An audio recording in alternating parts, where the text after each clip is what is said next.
Allez, et de 4 dans la sous-région ouest-africaine, parce que c'est peut-être, on ne le souhaite pas du tout, le quatrième pays de l'espace ouest-africain qui risque d'entrer en transition après le Mali, le Burkina Faso et la Guinée. Quel est l'avis de Aluseni Makane Kake là-dessus? C'est ce qu'on va voir à présent en lui donnant la parole. Bonjour, monsieur Kake, bienvenue. Bonjour, M. Diallo. Bonjour, les auditeurs et téléspectateurs du Film FM. Merci de répondre à nos questions. Quel regard d'ensemble sur ce coup de force qui semble prospérer, en tout cas au regard de ce que nous apprenons? Est-ce que vous êtes surpris ou pas par ce qui est arrivé au Niger et au président Mohamed Bazoum? Je ne suis pas du tout surpris. Vous savez, j'ai toujours dit, martelé, que l'affaire de coup d'État en Afrique, ça n'a rien à voir avec les 3 mandats, 3e mandat. Et je me rappelle, comme par coïncidence, le 26-10-2021, Bazoum disait qu'il pensait que Alpha Condé contrôlait et maîtrisait son armée, mais que ce n'était pas le cas. 26 et 7-2023, il connaît le même sort. Qu'est-ce que cela veut dire? Cela veut dire que le malaise est profond et que le coup d'État ou les coups d'État devaient être pour tous les démocrates une ligne rouge à ne pas franchir. C'est-à-dire qu'il ne faut jamais trouver un argument pour valider n'importe quel coup d'État. Maintenant, j'ai écouté religieusement votre émission de ce matin. Mais je voudrais attirer votre attention sur 3 dimensions dans cette affaire. Il y a la dimension exogène par rapport à tout ce qui se passe sur le plan mondial, surtout avec la guerre de l'Ukraine qui ne vient pas pour arranger les choses. Il y a la dimension africaine et même endogène au Niger. Bien. Parce que soyez certains que même le Niger, il y a une dichotomie entre les politiques. Nous nous rappelons que Youssoufou n'a pas voulu aller au 3e mandat. Mais nous savons que Ama Amadou a fait sa campagne en prison contre Issifou et il a été empêché d'être candidat pour affronter Bazoum. Ça aussi, c'est une réalité. Oui. Ça veut dire quoi? Ça veut dire que pour agir, éviter les coups de force, il faut non seulement que l'Afrique ait une intégration politique. Parce que tout ce que nous faisons aujourd'hui, nous nous battons sur l'intégration économique. Et il n'y a jamais une intégration économique réussie sans préalable une intégration politique. Parce qu'il faudrait que quand un État de la CEDEAO ou bien de l'Afrique est attaqué par un coup d'État ou par une force étrangère, comme la clause au niveau de l'OTAN, que ce soit que tous les États qui sont déjà attaqués. Oui. Mais pour cela, il faut faire un travail en profondeur. Ce n'est pas la manière dont les Européens sont en train de nous infantiliser aujourd'hui. Parce que quand moi j'ai vu les gens féliciter Macky Sall parce qu'il n'a pas renouvelé son mandat, j'ai été déçu. Parce que je n'ai vu personne qui a félicité Hollande parce qu'il n'est pas allé au 2e mandat. Parce que pour moi, la démocratie, ce n'est pas l'alternance à la tête des États. Mais c'est la possibilité qui est offerte à la population de pouvoir décider de son sort. D'abord, la gestion de son argent financier pour être à terre, mais la capacité de pouvoir choisir en toute indépendance ce qu'ils doivent commander et l'interdiction qui est faite à n'importe quelle personne de s'arroger le pouvoir de dire c'est moi qui vous dirige. Tant qu'on n'a pas ces 3, on ne peut pas parler de démocratie. Bien. Et ce coup d'État qui est en cours du côté du Niger, de quel moyen dispose la CEDEAO, M. Kake, pour éviter qu'il prospère? Autrement, ce serait quand même un recul grave, non seulement pour ce pays, mais pour la sous-région, parce que ça va être éventuellement le 4e pays en transition. Comment faire aujourd'hui pour freiner, en tout cas, cette vague de coups d'État dans la sous-région? Je ne dirais pas que la CEDEAO n'a pas les moyens, mais ces moyens sont très limités aujourd'hui de pouvoir faire empêcher ce coup d'État. Je souhaite ardemment que ce coup d'État ne soit pas consommé.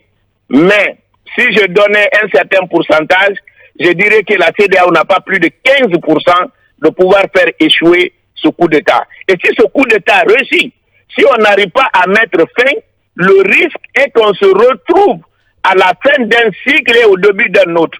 Vous savez, les années de l'indépendance, c'était les élections.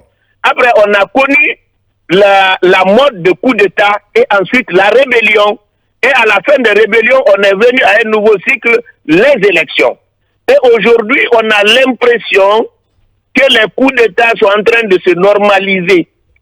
Et finalement, quand les gens ne peuvent pas faire le coup d'État, compte tenu de la situation de l'Ukraine, quand vous êtes avec la France, vous êtes opposé à la Russie, même une condamnation de façade, je ne pense pas si les Russes vont condamner ce qui se passe au Niger aujourd'hui, considérant que le Niger, c'est le dernier giron de la France-Afrique dans la zone, et vous aurez l'appui d'un autre côté.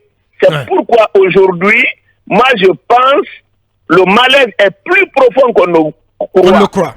Pour celui qui sait ce qui s'est passé en Côte d'Ivoire ici, au Libéria, en Sierra Leone, pour parler autour de nous seulement, il doit avoir peur. C'est pourquoi j'ai apprécié l'association des sciences politiques créée chez vous, mais je voudrais que la réflexion soit beaucoup plus profonde, ne se limitant pas à une affaire de 3 mandats. Parce que même en France, la constitution française consacre le 3e mandat pour une personne exceptionnelle. L'article 6 de la Constitution française. Mais seulement là-bas, c'est pas consécutif. Donc moi, je voudrais qu'on aille plus profondément comment on peut réussir l'intégration économique, comment on peut réussir des bonnes élections, et je voudrais même qu'on aille au-delà des États quand il s'agit de certifier les résultats des élections pour amener les peuples d'Afrique de choisir ensemble les valeurs à défendre. Même si c'est mon adversaire, si on lui fait ça, je dois m'opposer à ça. Bien. Monsieur Alucene Makanera Kake, président du FND, parti membre de RPG Arc-en-Ciel, qui livrait son regard et sa première réaction sur ce coup de force en cours du côté du Niger. Merci à vous, monsieur Kake. Sur l'évaluation des ministres, s'il vous plaît. Bien, on va le faire prochainement. Voilà, une minute. Bien, allez-y. Une minute seulement. Bien, allez-y. Parce que j'ai écouté, je ne sais pas si on évalue les ministres ou le ministère. Bien. Parce qu'il y a une grande Emmanuel Minimono, qui a participé à une séance hier, nous apprend que c'est plutôt le ministère qu'on évalue. Bon, si c'est le ministère, je crois là aussi, il fallait choisir le TDR qui devait tenir compte au moins de 3 facteurs. Le premier facteur, le ministre est un agent de décision. Deuxièmement, il y a les agents d'encadrement et les exécutants. Mais dans tout ce que j'ai écouté, moi je suis resté sur ma faim pour une bonne évaluation des ministères. Bien. Vous n'allez tout de même pas dire, comme d'autres, comme nous, que c'est pour amuser la galerie. Non, mais j'ai dit à peu près la même chose sans utiliser les mêmes mots. Bien. Parce que quand les TDR ne sont pas bien choisis, vous ne pouvez pas aboutir à un bon résultat. Bien. Voilà qui est dit. Monsieur Alucene Makanera Kake, toujours fidèle à son franc-parler. Merci d'avoir été des nôtres ce matin. On a suivi successivement Abdoul Razak et Alucene Makanera Kake. Peut-on dire que il faut vraiment... Et Talibé Bari. Voilà. Peut-on dire que il faut se résoudre à constater que ce coup d'État, il est presque consommé? Non, pas consommer pour moi, parce que moi j'estime que consommer... Makana donne 15% de chance à la CEDEAO de rétablir une situation normale sur place. Non, ça peut se faire, avec la volonté, ça peut se faire. Regardez, au Mali... C'est pas la volonté qui manque, hein, non, mon non, cher. je vous dis, au Mali, on est parvenu. Vous donnez? J'ai dit, moi, j'en donne 5% voilà. au taux de chance. Obakar, Ouais. c'est possible que ce coup d'État ne prospère pas. C'est même pas normal. Cela même relance la question des forces spéciales aujourd'hui en Afrique. Parce que partout dans ces 3-4 pays, sont les forces spéciales qui sont en train quand même de s'accaparer du pouvoir. Non, j'ai dit force spéciale. Oui. C'est ça la réalité. Bien. Deuxièmement, le militaire est fait pour protéger la nation. Les raisons sécuritaires évoquées, mais c'est de la fausseté. Mais au Mali, les mêmes raisons ont été évoquées. Où en sommes-nous aujourd'hui avec la situation? Le Burkina. Au Burkina, c'est la même situation. Mais ceux-là J'ai l'impression qui que le parlent- Burkina s'enfonce plus. Mais bien sûr, De plus, hein, ceux-là qui sincèrement. parlent, c'est les militaires. Qu'est-ce qu'ils font pour sécuriser leur territoire? C'est des arguments qui ne tiennent pas du tout. Et aujourd'hui, on doit faire tout pour que ce coup échoue. Bien. Sinon, l'Afrique va être caractérisée pour le retour des rébellions. Puisque les gens se rendront compte que on peut avoir le pouvoir par les armes. Par les C'est-à-dire armes. qu'on va s'armer pour aller en quête du pouvoir. Alors, c'est fini pour nous. Ouais. Quand cela est consommé, il faut que les militaires retournent dans les casernes pour juste s'occuper de leur rôle qui est de sécuriser, mais ils ne sont pas faits pour les palais. Bien. Mamadou Jean, pour clore, avant donc d'y revenir, pour prendre l'avis des autres chroniqueurs, mais aussi celui de notre invité précis, M. Etienne Soropogi, qui va nous rejoindre dès 10h sur nos antennes. Oui, pour une minute. Disons que chasser le naturel, il revient au galop. Au Niger, c'est le cinquième coup d'État. Coup d'État. Et Mahamadou Issoufou n'a pu sauver sa mise que grâce à l'ancien président Tandja qui avait une influence sur l'armée. C'était une sorte, il achetait en quelque sorte la paix parce que le Niger, vous savez, l'armée est toujours là, présente, même s'il y a eu des présidents civils démocratiquement élus. On ne va pas refaire l'histoire, mais n'oubliez pas que le Niger, en termes d'IDH, indice de développement humain, est 198e sur 191. C'est l'un des pays les plus pauvres du monde, mais c'est le pays aussi le 5e producteur d'uranium dans le monde. Dans le monde, une ressource utilisée dans les centrales nucléaires. Ressource rare. Rare qui est très importante. Donc aujourd'hui, avec la présence, Talibé l'a rappelé,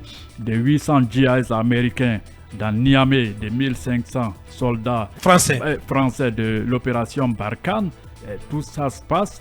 Donc on ne sait pas quelle va être la suite. Quelle va être la suite mais et je crois l'issue. qu'il faut stopper ces militaires, sinon c'est pas bien. C'est très dangereux, notamment pour l'avenir de la démocratie qui semble compromis dans la sous-région ouest africaine. On va y rester tout au long de la troisième partie de cette émission avec le regard des autres chroniqueurs, mais aussi celui de notre invité précis, Etienne Soropogi, président de NVG, Nos Valeurs Communes, partie membre des Forces Vives de Guinée. On revient dans quelques minutes.